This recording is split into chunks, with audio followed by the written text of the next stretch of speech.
Hello, my friends. Yes, it is Monday, August 7th, and it is time for Fun Day Monday. But before we do the Fun Day Monday drawing, we are going to have a little bit of information that we're going to share with you about protecting your real estate investment. Of course, this is all real estate with Rosa. In the meantime, as you probably notice, we're doing Fun Day Monday. So if you have some time, right, to visit Fun Day Monday with Rob.com. Again, Fun Day Monday with Rob.com. Then you will be included in the August drawing. But right now, what we're going to do is we are going to do the July drawing. But before we do that, and hey, Beth, thank you so much for joining us. We appreciate you listening in on some of this great real estate information that we have. I have some information from this book, Secrets of the Millionaire Mind, that I want to review with you.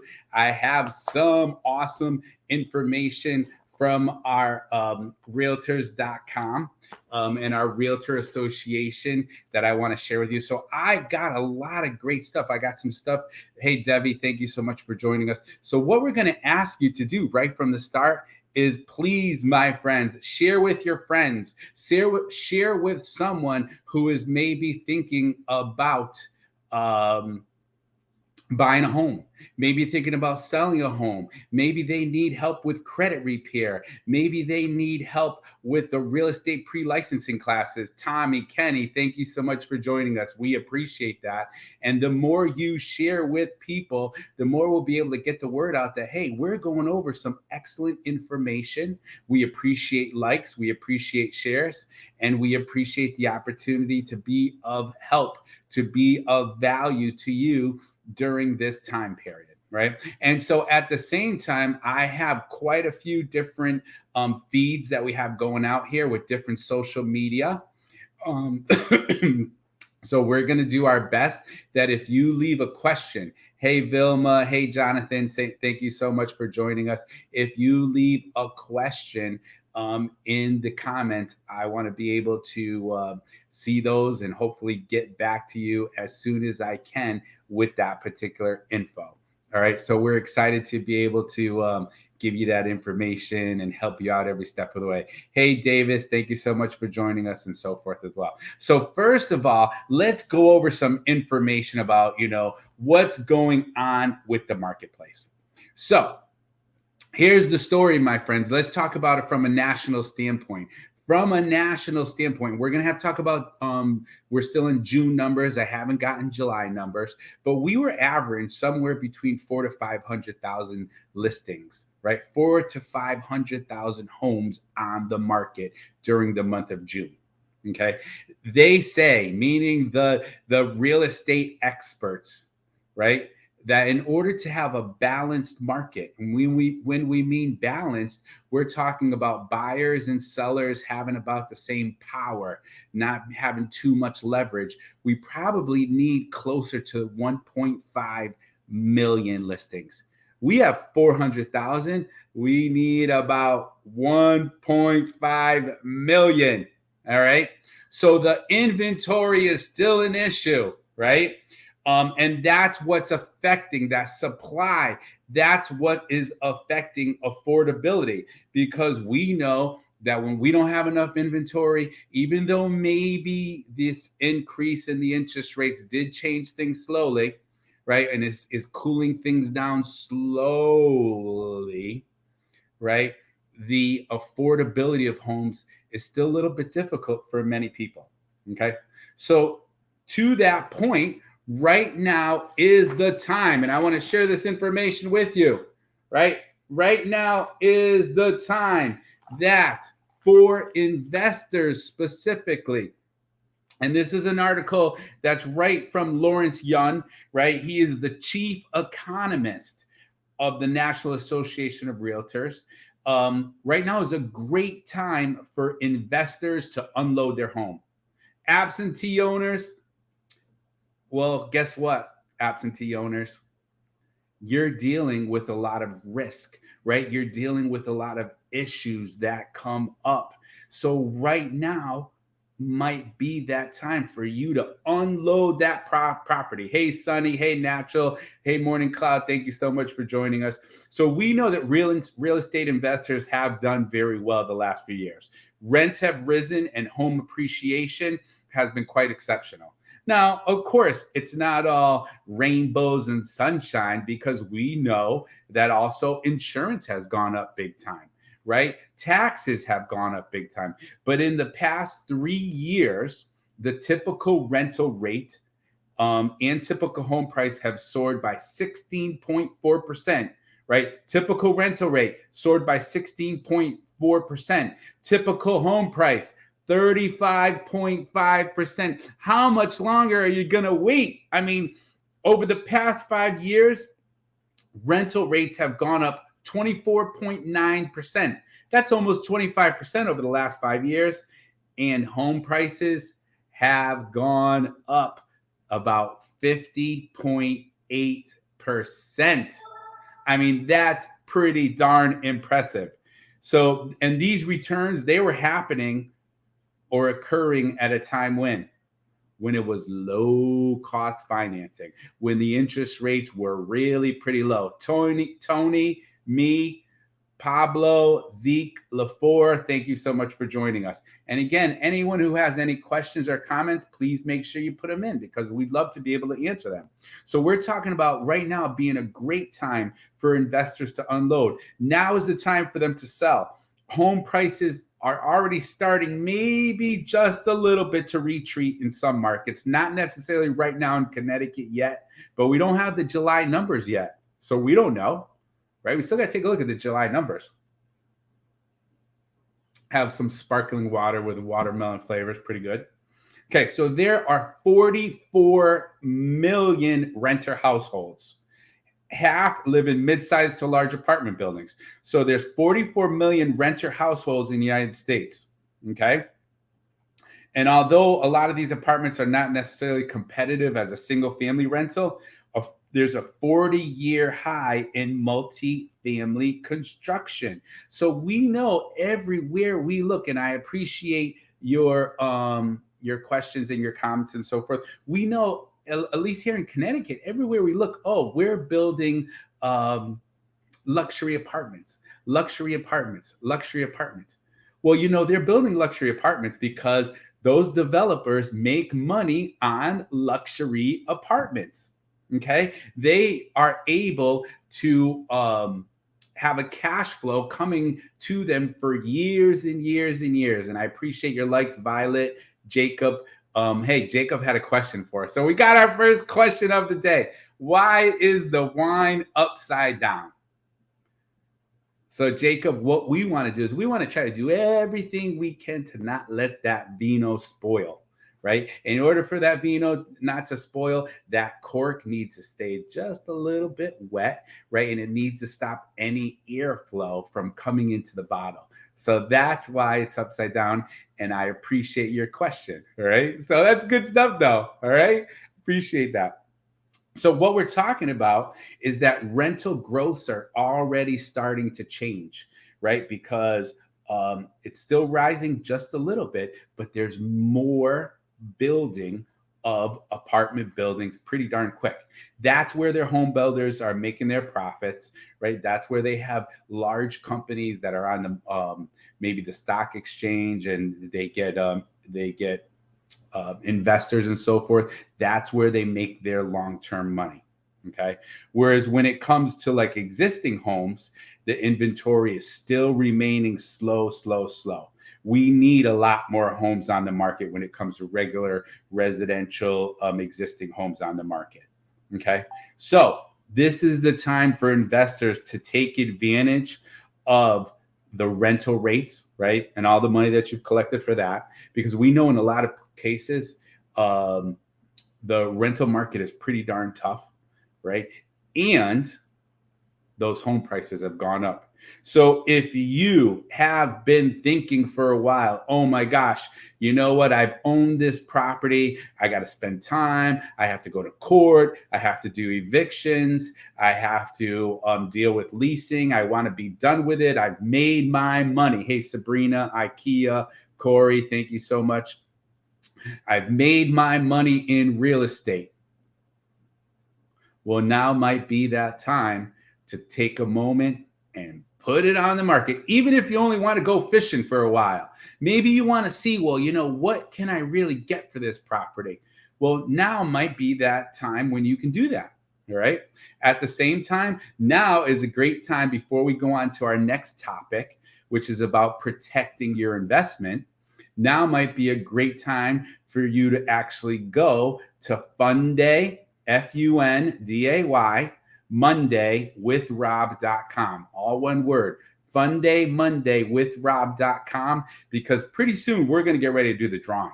Now, when you do that today, you're going to be in the drawing for August. Right now, today, we're going to do the drawing from July. So, those are all the people who went in there in July.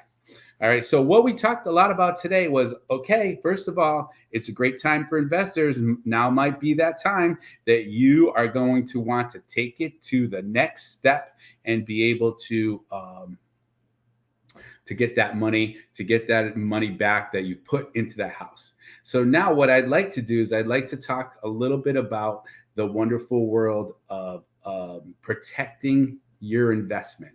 Right. And so what does that really mean, protecting your investment? So one of the things that I'm going to do here is I need to just flip this camera over here so that you can see it. Right. All right. Protecting your investment. So a guide for at-risk homeowners. Right? A guide for at-risk homeowners. Let's talk about that a little bit. Let's talk about, well, what does this mean for you? Well, we know, right? We know that there are a lot of people who there was a huge impact for them when the wonderful situation of came out in 2020, right? And that situation was swift. It was unexpected. It left many people in a financial emergency. So if you are a homeowner who's struggling or unable to meet those obligations of your mortgage, well, guess what? I can help you with that, right? I'm a housing expert. I have done plenty of short sales. If you don't want to move, we can also find other solutions. I have partners such as mortgage partners who are definitely more than happy to help us with this situation every step of the way. Okay. So don't wait too long until you fall behind to seek help. Acting quickly may help you keep your home, right? And the money you have already invested into it. Okay. So we have a lot of different resources for you that we can help you out. The first one is a possible repayment plan. Now, I thought it was really important to kind of go over this with people because you know what? I've seen some people actually get taken advantage of, right? I've seen some people who found themselves in a bad situation. They weren't sure, they didn't know what to do, and it became an issue for them. So let's talk about this repayment plan. If you can't afford reinstatement, but you can start making payments to catch up, the lender may let you pay an additional amount each month until you're caught up. So that would be a great repayment plan because a lot of times if you get caught behind on your mortgage, right, you're not going to be able to just pay that amount unless you pay it in full. So it would be great to have a repayment plan for you. Okay. I had a couple of people, let's just stop for a moment. One said they want to talk about building your credit. So we will definitely talk about that because yes, I do help people with credit repair and help people build their credit. The other one, it says, I'm in Connecticut, can't pass my exam. Do you offer classes to help? Yes, I do. Reach out to me, get on my private profile and DM me, or you can get on my YouTube page, smartreadvice.com. That will help you, or you can just give me a call, right? If you Google Rob Rosa, again, Google Rob Rosa, you're going to find me. I'm here in Connecticut. You can give me a call. You can give me a text. And I help people all throughout the state, my friend. So we can figure that out. All right. So the next point is loan modification, right? your lender may agree to amend your mortgage. So, what are some of the options for that? Where am I located in Connecticut? I spend most of my time in central Connecticut, but guess what? Sometimes I'm right down by the shore helping people buy and sell houses. Sometimes I'm up in Litchfield County. Sometimes I'm up in Putnam. Yesterday I was down in Norwich. I'm all over the place and I can be able to help you. All right. So, what are some of the options for loan modification? One of them is adding all the missed payments to the loan amount and increasing the monthly payment to cover the larger loan. So that might not be something that you want because you might want a lower monthly payment, but that might be something to get you so that you're not in arrears anymore. So you might want to think about that. The next one, giving you more years to pay off the loan, lowering the interest rate, and or forgiving part of the loan to lower your monthly payment, right? So that's where I've seen a lot of people, right, who have gotten taken advantage of, this one specifically, because they don't realize that, guess what? Usually when they forgive part of the loan, if they do, then a lot of times you might get a 1099 for that. Or a lot of times what they will do is they will put that amount to the end of the loan. And then you go to sell your home. And then you realize, wow, I can't sell my home unless this is paid off as well, because maybe the paperwork is not done 100%. Okay. So you're going to really want to make sure that you are very, very careful when you're signing this paperwork and that you understand it 100%. Okay. The next option might be switching from an adjustable rate mortgage to something that is fixed, right? So you aren't exposed to increases in your monthly payment. So, we don't see that happen a lot because recently there haven't not been a lot of people who have found adjustable rate mortgages to work out for them. But there still might be some people like that, and you should be really careful with that. And then another option might be requiring amounts for taxes and insurance to be included with your monthly mortgage so you avoid big bills. Okay. So that is something you want to be careful of. Now, as being your real estate broker for life, hopefully your favorite real estate broker. Hey, Sarah, thank you so much for joining us. As being that person for you, right? One of the things that I want to let you know is that I'm available to help you with that.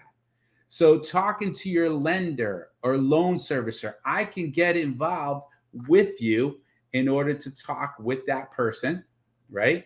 And we can discuss some of these possible steps for you that might help you if you have a problem right now with your mortgage. So the first one, forbearance. Okay. Lenders may let you make a partial payment or skip payments. You'll have to repay any missed or reduced payments in the future. And here's the big thing. Forbearance does not erase what you owe. So like I spoke about a few minutes ago, right? This is where people might think, oh, yes, this is going to be forgiven and I don't have to worry about it. Well, that is not at all the truth. Usually, in fact, what will happen is that forbearance will make it so that the money goes at the end that you didn't realize. And what ends up happening is you still owe that money, my friend. So be really, really careful about that. Okay. Be really, really careful about forbearance and putting payments in the future at the end of the loan, because ultimately you might find yourself with a problem. And just taking a quick moment, once again, hey, Stella, Jester, thank you, Summer. Thank you so much for joining us. What we're really talking about here is basically some risk that people have when they get behind on their mortgage, when they're not sure what to do. I'm definitely here to help you with that every step of the way and help give you advice and help get you in touch with the right people. Another opportunity might be for you is reinstatement, right? Reinstatement refers to making a payment that covers all your late payments, usually at the end of the forbearance period. So again, what are they going to do? They're going to say, okay, you're behind $12,000 because of interest and taxes and all that good stuff and penalties. And so we're going to put this at the end of a 2-year period or 4-year period or 6-year period, right? So that might be something that you're going to want to look out for. Now, some of these might work out great for you, and other ones, once again, right, might be something that you really, really, really want to be careful of. So let's talk about some of the warning signs, right? Some of the things to be careful of when you are talking about these loan terms and what people might say to you. So the first one might sound too easy. Hey, we're going to give you a guaranteed approval or no income verification, regardless of the borrower's employment, regardless of your credit history, regardless of your assets. Well, really think about that. Does that sound too easy? Does that sound too good to be true? Right. And so that is one of the things you have to be careful of. You should be careful of, because usually that's not going to be the case, my friends. Come on. Let's be smarter than that. We understand what's going on. How about this one? Large future costs. Let's put out these huge costs out to the future, right? These are high risk adjustable rate mortgages where the payment rises a lot after the teaser rate period.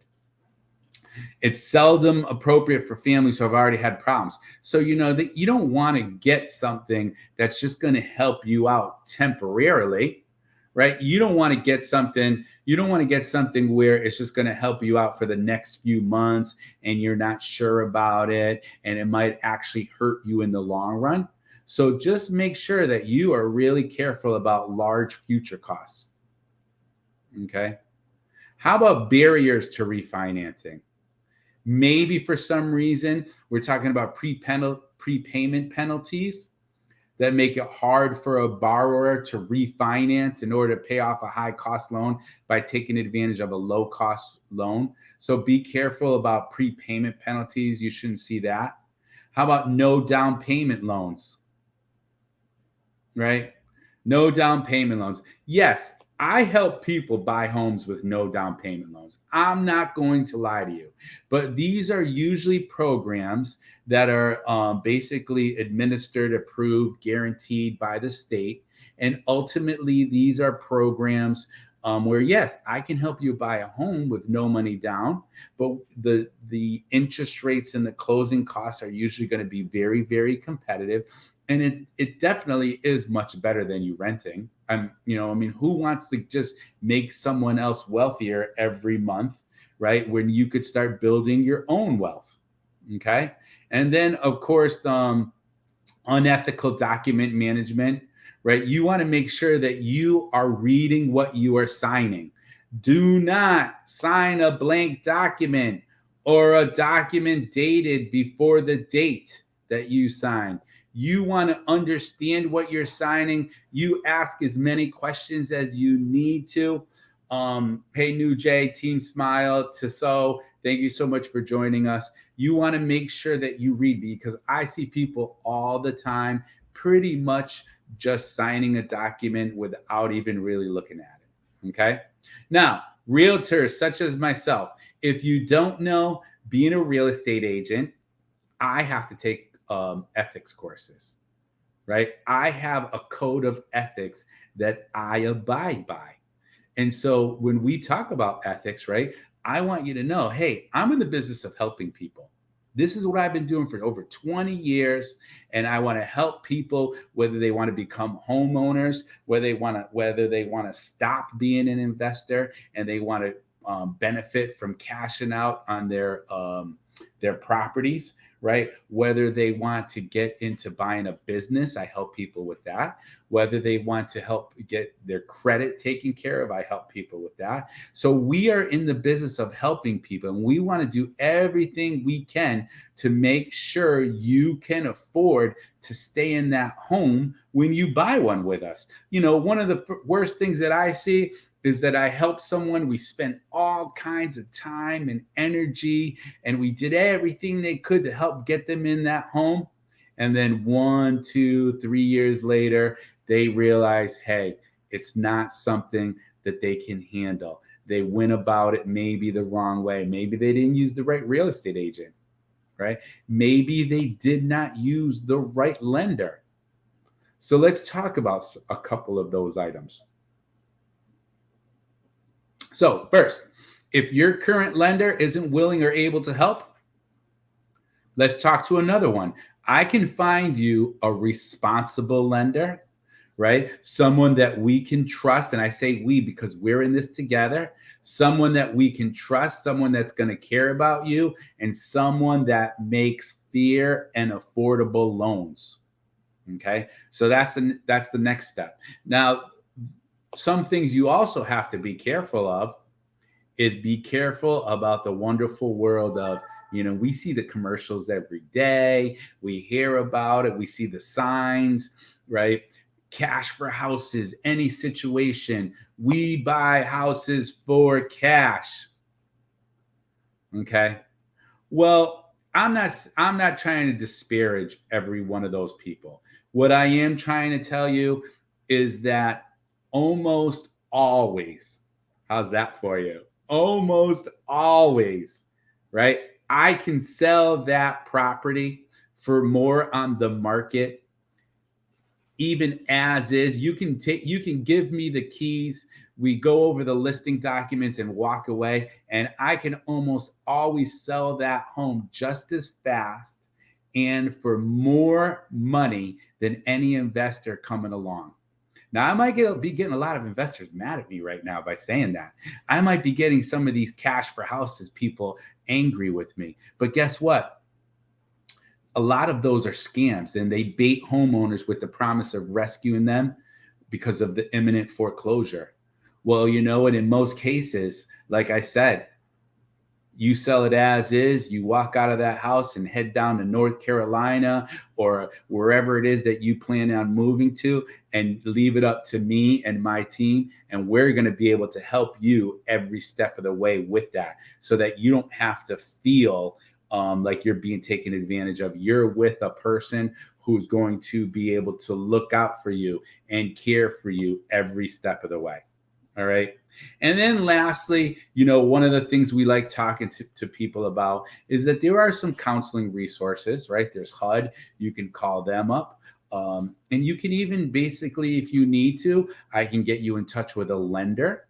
That might be a lawyer. That might be a person that you're going to want to talk to defend you in foreclosure court, or maybe even to negotiate for you on your behalf. Right? That might be someone that you're going to want to look out for. At the same time, one of the excellent things I have for you, which I think is really, really very helpful, right, is what we call a short sale team or a debt negotiating team, right? So this debt negotiating team, not only are they going to be able to make it streamlined and easier for you, but also they're going to be looking out for you, fiduciary obligations, to make sure that we are helping you every step of the way. And I have Sarah, hey, we're looking for an investment property to flip. Yes, definitely. In fact, I'm ready even to help you sell your current investment property. You let me know, Sarah, I'm available for you. I've helped you and your family out a couple of times already, and I definitely appreciate the opportunity to do that. I definitely appreciate, every step of the way to be able to help you out. All right, so let's take a break. Let's have some fun stuff from the wonderful world of real estate information, right? And let's talk about Fun Day Monday, my friends. Okay. So what Fun Day Monday really is it is a drawing that we do once a month, right? We have a lot of fun with it because it's really not real estate related, right? What it really is to do something different. And so, how can you basically play a part in the wonderful world of Fun Day Monday? Okay. Well, let me give you some ideas. So, the first thing, all you need to do is go to fundaymondaywithrob.com. Again, that's fundaymondaywithrob.com, right? And so you probably see, some of you might see the ticker on there. And what it's going to do is it's going to bring you to this page right here. Okay. Fun Day Monday with Rob. Now, once again, this is for real. It puts you in a drawing. It's something that we do, and you can win a $25 Amazon gift card, right? Gift certificate. You know, what would you buy, or who could you give it to as a gift? I mean, you got to give me some likes for that. Share this with people. Tell them, go to fundaymondaywithrob.com and you're going to be put into the drawing. And all you're really going to do is fill out the form below, right? If you choose the correct answer to the quiz question, your name will be entered into the drawing for that $25 gift certificate to Amazon.com. And it's that easy. And then usually, you know, it says I will announce the winner later this week. Well, I usually wait a couple of weeks. I usually wait 2-3 weeks because I want to give everyone a chance to answer their email. You know, if you're on our list, once you go to fundaymondaywithrob.com, again, fundaymondaywithrob.com, if you're on that list, then what you're going to actually do is you're going to be able to get an email once a month automatically. Hey, Kenny, thank you so much for joining us. Sophie, thank you so much for joining us. And so once a month, you're going to get an email such as this, and it's going to say, you know, for example, what band passed on an invitation to play at Woodstock? Now, don't answer me right now. If you put that in the comments, I can't include you in the drawing. You have to go to fundaymondaywithrob.com. And you just have to basically come to this form and say, yes, I want to be entered into the drawing. And here's my information, right? This is open to the residents of the United States, Canada, and so forth. There's no purchase necessary.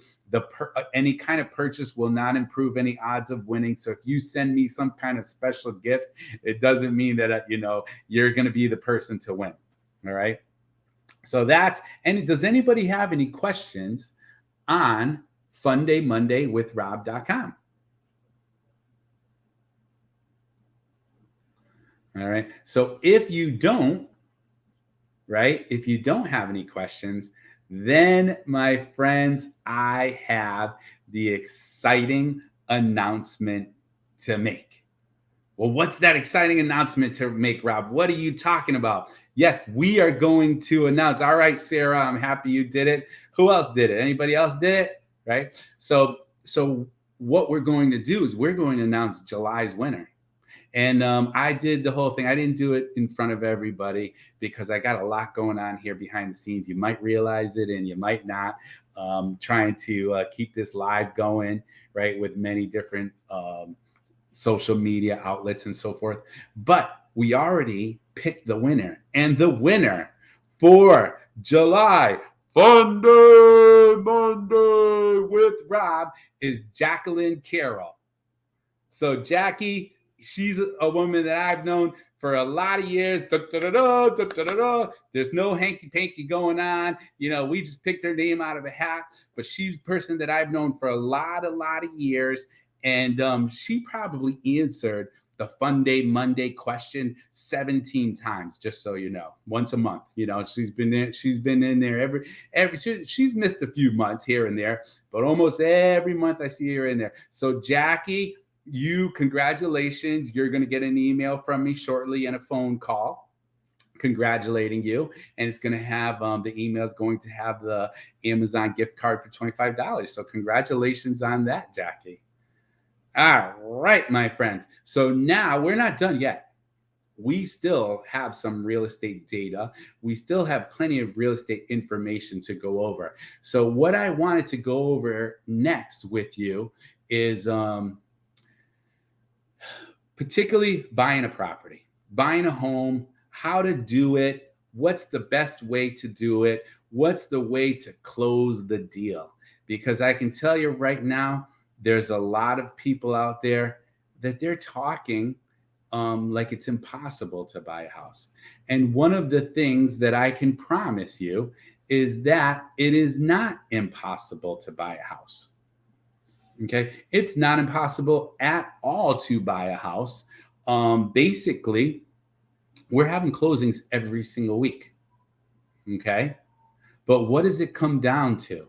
What are some of the things that you need to look out for? Hey, Emmanuel. Hey, KD. Thank you so much for joining us. We appreciate it. And again, as we're going through this, please put any questions you might have. Give me some likes, give me some shares. Sarah, specifically, I'm looking for some referrals from you, my friend. I've known you for a while, so I appreciate you. But, let's talk about, okay, well, how are we going to get you to the finish line when you go to buy that house? Right? Well, what do some of these terms mean? What are some of the things that we have to be careful of, that we have to be looking out for? How can we make that happen for you? Okay. So let's say, we start signing that paperwork, right? Maybe we were able to entice that seller to buy a home. Well, let's talk about the closing, because that's what it all comes down to. The wonderful grand finale. The moment when you actually get the keys. I mean, who doesn't love that? That moment when you actually get the keys, when the house is yours, right? You're almost there, but let's run through some questions that you may have. So the first one is, well, what does having a closing mean? What does that really mean? Well, that's a settlement. That's when you sign the final ownership and insurance paperwork that's needed to get the keys to your new home. Sounds pretty simple and easy, right? But people don't usually know, well, what does that mean? What do I need to do? Well, what you're usually going to do is you're usually going to talk with your lender or your paralegal, right? And they're going to be waiting for information and for documents to come from who? From your lender in most cases, unless, of course, you are blessed enough to be buying the home in cash, right? They're usually going to be waiting for you to be able to come to the closing table with that, within 4 to 6 weeks with the funds, right? And even be able to get those funds that are being held in escrow. Okay, so your lender, if you are giving a mortgage, well, one of the things that they need to give you is what's called a CD. Well, what do you mean, Rob, CD? I thought they don't make those anymore. Now everybody just downloads music. Come on, we're not talking about a compact disc, right? What are we really talking about? We're talking about a closing disclosure, my friends, right? We're talking about a document that you will get usually about 3 days before settlement, right? In fact, the lenders, by federal law, they have to give you one of these closing disclosures. You have 3 days to review the CD, the closing disclosure. Hey, Sarah, thank you so much for joining us. Well, here's the next question, my friends, right? What did we talk about just a few minutes ago? What we talked about is making sure that you're reviewing all the documents that are needed. Right? That's what we talked about. Making sure that you're reading it. Compare it to the loan estimate that you received shortly after you applied for the loan. Right? So you remember back in the old days, about a month and a half ago, 2 months ago, when you finally got your pre-approval and then you finally got a purchase and sale agreement signed. Well, what did you do? You received a loan estimate back then. And so you might need a refresher on those numbers. You might need a refresher on those numbers. So you're going to want to make sure that none of the numbers have changed and that you understand how much your loan is going to be. You see, this is a formal review process. And this process is for you to make sure that there are right? And I mean none, I mean zero, I mean zilch, no surprises at the closing table. Because if there's surprises at the closing table, then somehow, somewhere, someone either didn't read things correctly, especially if there's a significant discrepancy. If there's a significant discrepancy, like big numbers, that means maybe someone's trying to play games, right? And so we're going to have to make sure we talk with the lender right away. We talk with the title company right away. Okay. And so if things have to change, right? If things have to change on those closing documents, that means that you get a new 3-day review period in order to review those numbers. Okay. Now, the loan estimate, what also may it include? It's going to include a couple of items that cannot change. That's right. I said the word can't, right? Can't change by the time you get the CD, the closing documents, unless you were told about them and you agreed to, and maybe some things happen. So a lot of times it's the interest rate and the lender fees, but sometimes people leave that interest rate as a floating rate. You see, and then that becomes an issue.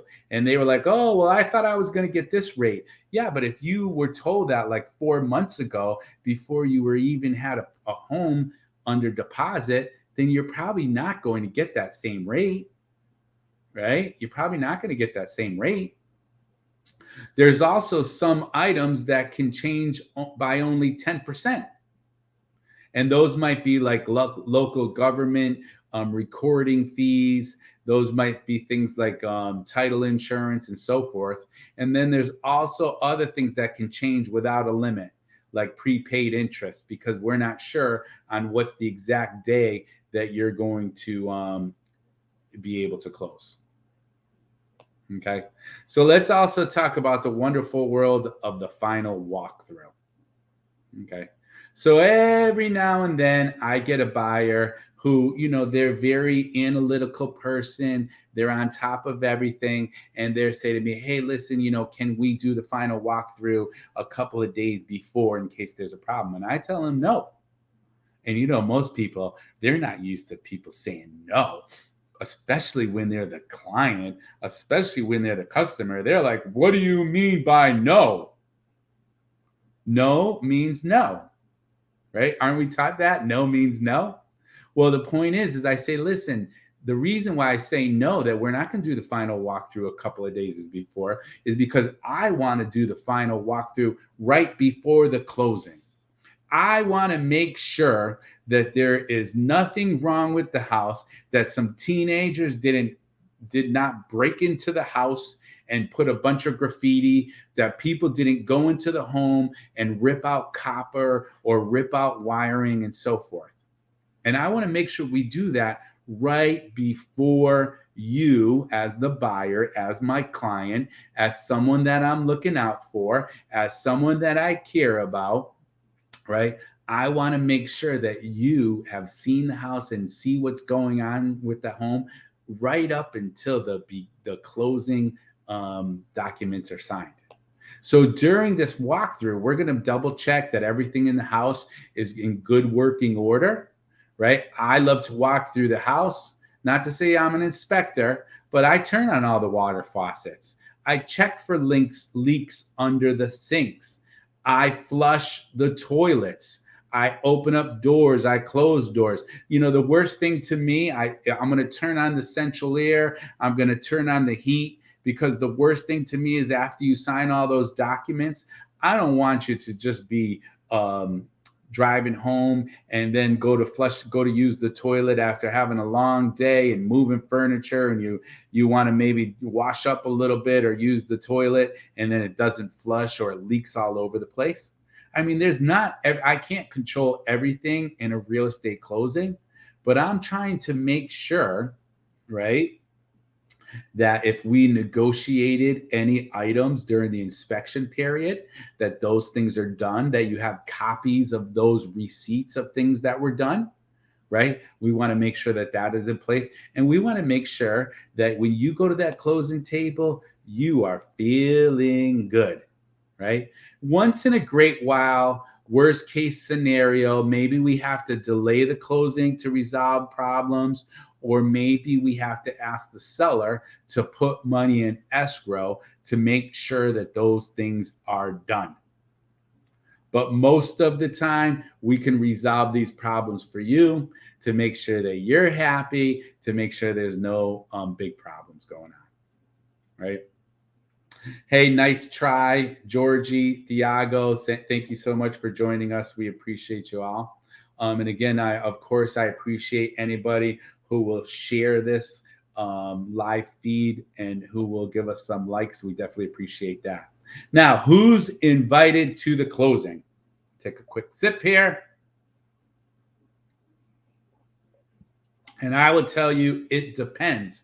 And it depends on more of what information of what we even have written here. First of all, it depends on your lawyer, your attorney, and how he or she wants to handle this whole thing. Because in many cases, things have changed significantly since 2020. You know, very rarely do we have those good old days where the buyer and the buyer's real estate agent, and even sometimes the buyer's lender, sometimes the buyer's insurance person, and even the buyer's attorney would all get together with the seller and the seller's real estate agent and the seller's attorney. Once in a great while, we might have that big party that we used to. But in most cases today, at least around here in Connecticut, or at least central Connecticut, I will say, because things are done a little bit different everywhere. In most cases, I will go with my buyer or my seller to the attorney's office, right? That buyer or seller will sign their paperwork, right? No problem. And then the buyer will go to the buyer's attorney's office and sign their paperwork. And then the two attorneys will either meet, or sometimes they will even next day air documents. Okay. So that's what it seems like is happening most of the time now. We don't really require an in-person big sit-down closing. There's electronic closings with remote notaries and all this good stuff going on, right? But I can still promise you that it still seems like a lot of paperwork. I think things are going to change in the industry pretty quick, right? And so you might want to make sure that, you know, you don't have a cramp in your wrist, right? And if you do, you know, do some wrist exercises. But if you do, I can promise you as a buyer, it's still going to be worth it, because now you're going to have your own place to live. You're going to be excited. Now, usually when you go to the closing, if you're the buyer, you get to bring what they call the wonderful world of closing costs. Now, once again, do we have closings that are available where the buyer can roll the closing costs into their mortgage? Of course we do. Do we have closings once in a while where sellers are willing to pay for closing costs?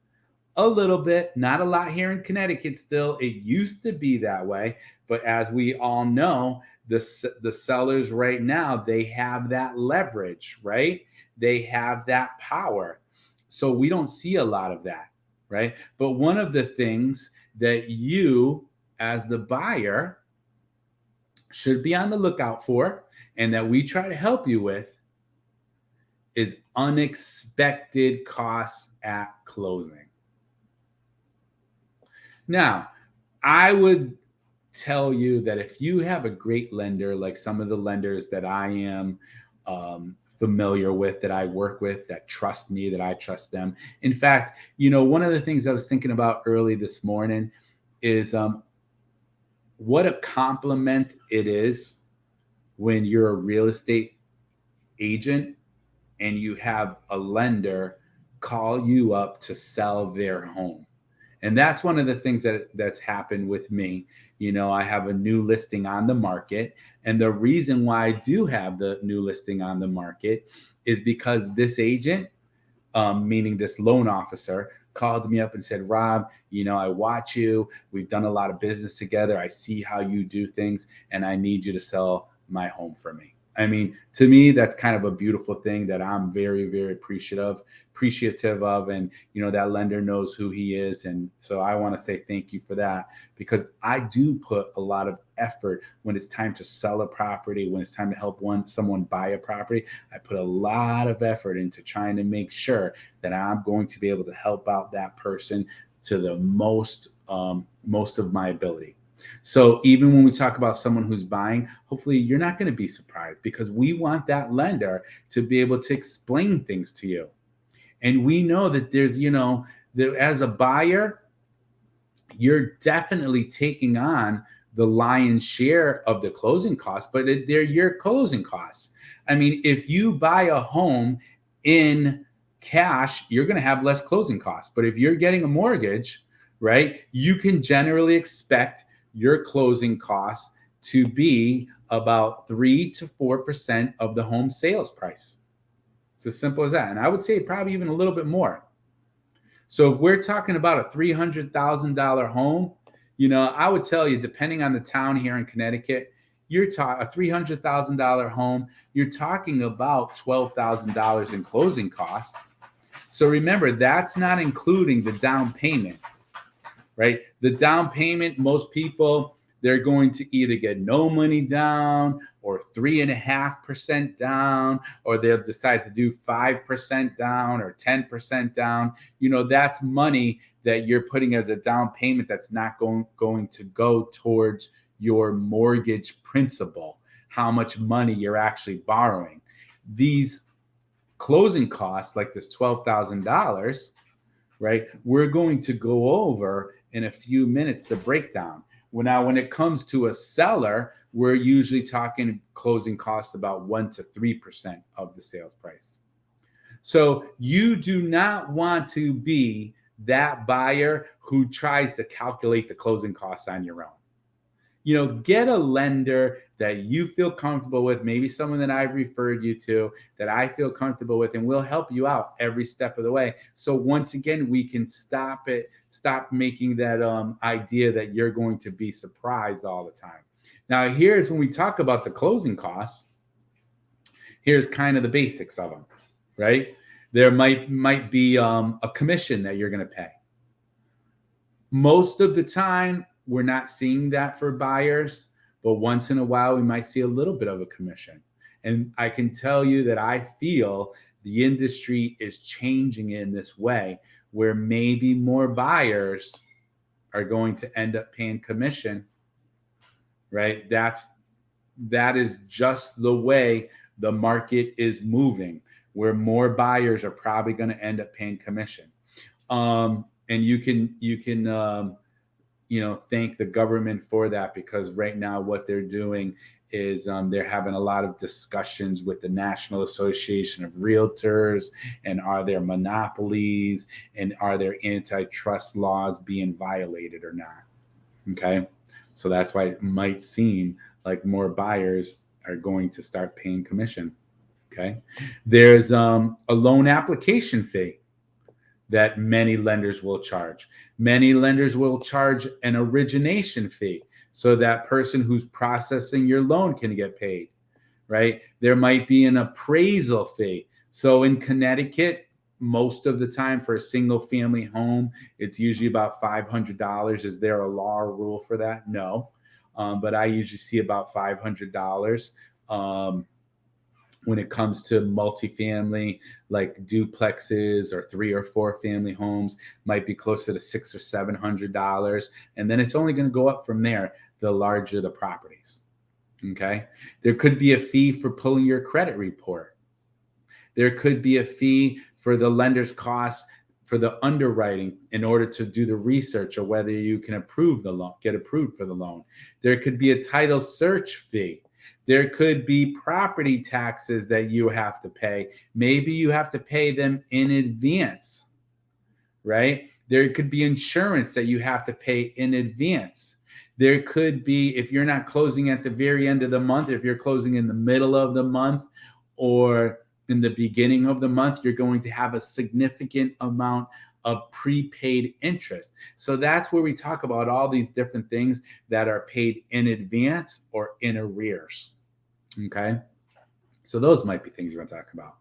And the nice thing about the closing costs, I guess, is that they're all one-time deals. You don't have to worry about that you're going to be paying them all the time. Hey, Wilson and Georgie, and nice try. Thank you so much for joining us. We definitely appreciate it. All right. What should I bring to the closing? If I'm a buyer, what should I bring? All right. So the first thing you need to bring is your government-issued photo ID. We need to make sure that you are the person you say you are. You need to bring a ratified sales contract, right? And so most of the time, your real estate agent, most of the time, your attorney is already going to have that. But is it good for you to have a little file of all your documents and that you know what you need to bring? Definitely. I would bring that. Okay. I would bring my homeowner's insurance certificate. I mean, you probably just spent a bunch of time on the phone or maybe the computer and you're doing bundling of your insurance, right? We've seen all these commercials. You need to bundle, right? You're going to save money if you bundle your auto and your homeowners and all that kind of good stuff. So you paid a good penny for that homeowner's insurance. Bring that certificate. If you're in a flood zone, you might need a proof of flood insurance. And then, of course, if there is money due because of your down payment or your closing costs, you're going to want to bring a cashier's check. So you need to get that number beforehand. Sometimes if it's a very small amount, like, I don't know if we would say under a couple $100, you could bring a personal check. But even then, a lot of attorneys or lenders, they don't like personal checks. You usually need to bring a cashier's check. Okay. We're getting there, my friends. So let's talk a little bit about title insurance. Okay. So first of all, if you are paying in cash, do you need title insurance? Not necessarily, but is it smart for you to get title insurance? Definitely. Okay. If you're getting a mortgage, every lender is going to require you to purchase title insurance, right? This is a policy that protects you, right? And it protects the lender from outside claims of the ownership of the property. And you might be like, wait a minute, what's going on here? Are you saying that someone could show up and just claim the house? Yes. I'm not saying I've ever seen it happen before, but I've heard about it. Like the example that we're given here, let's say a previous owner, they didn't pay all of their property taxes. Well, because those taxes remain against the property, the town could potentially take your home if you don't have a clean title, right? So title insurance will protect you from ownership claims over liens, fraudulent claims from previous owners, clerical problems in courthouse documents, and even forged signatures, right? So we want to make sure that title company, now in Connecticut, what they're usually going to do is the title company, right? Or your attorney with your paralegal, whatever it might be, they're going to do a title search, right? And they're going to look at the deeds, the wills, the trusts, the public records to trace the property's history. And usually they're going to go back 40 years, right? You didn't know you're going to learn all this information today, did you? You're going to go back 40 years and say, okay, starting from today, Mary she still owns the home and she bought it in 2003. And Mary bought it in 2003 from Joe. And Joe, they're going to go back until Joe bought it in 1998. Right? Now, let's say Joe bought it from Bill, but Bill sold it in 19 it shows that Bill actually sold the property to somebody else. You can't find out when he bought the property. There's 3 years that are missing. So that's when there becomes what they call a cloud on the title. And that's when your attorney has to start doing some extra work to find out what's going on and understand exactly what's going on with that. Right. And so ultimately, if you have a clear title, you're going to actually, like, you as the borrower, you are lucky enough to buy 2 insurance policies. Oh my gosh, I get to buy 2. Yep. You, number one, you get to buy the lender's insurance policy to protect the lender, and that's definitely required.